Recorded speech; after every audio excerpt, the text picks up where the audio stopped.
देश अभी कोरोना के सबसे बड़े संकट के दौर से गुजर रहा है।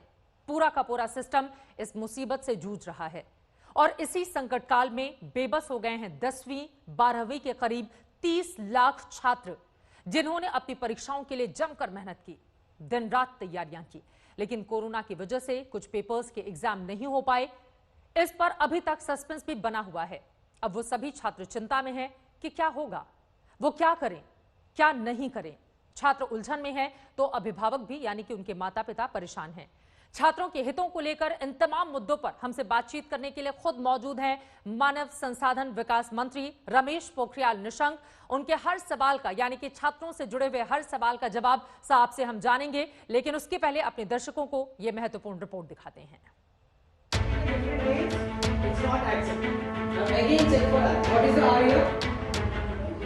कोरोना का संक्रमण काल नहीं होता तो छात्र अभी रिजल्ट का जश्न मना रहे होते।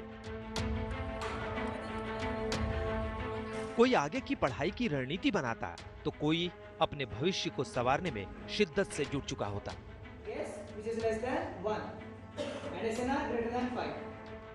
ये कोरोना संकट नहीं होता तो छात्र गर्मी की छुट्टियों की तैयारी कर रहे होते। स्कूल और अन्य शिक्षण संस्थान नए सेशन का वेलकम करने में जुटे होते।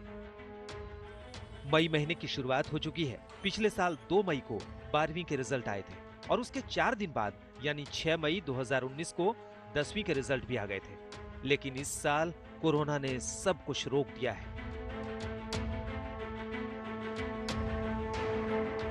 इसका बड़ा असर 10वीं और 12वीं के उन छात्रों पर पड़ा है जो इस साल बोर्ड की परीक्षाएं दे रहे थे।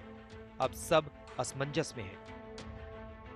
कुछ पेपर की परीक्षाएं अभी तक बाकी हैं।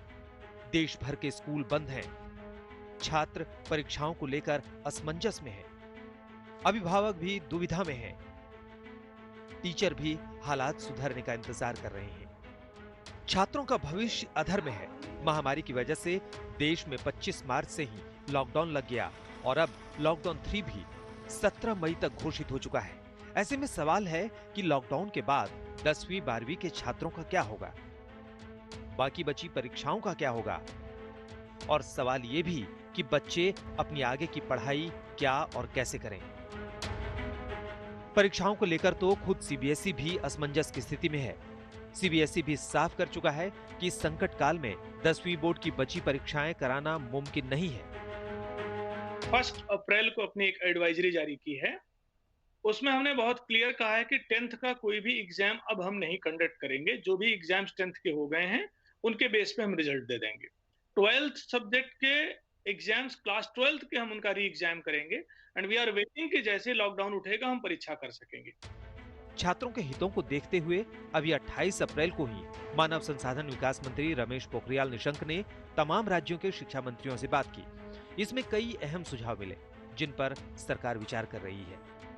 बहुत अच्छे सुझाव भी आए हैं और विशेष करके ऑनलाइन शिक्षा को कितना सुदृढ़ कर पाएंगे और अंतिम छात्र तक कैसे करके वो ऑनलाइन शिक्षा हमारी जा सकती है, उनकी क्या कठिनाइयां हैं और कितना पाठ्यक्रम उनके पास तैयार है और किस तरीके से वो कर रहे हैं। तो लगातार हर स्टेट ने बोला। वीडियो कॉन्फ्रेंसिंग में मानव संसाधन मंत्री को कई सुझाव मिले। दिल्ली के डिप्टी सीएम मनीष सिसोदिया ने भी कई अहम सुझाव दिए थे।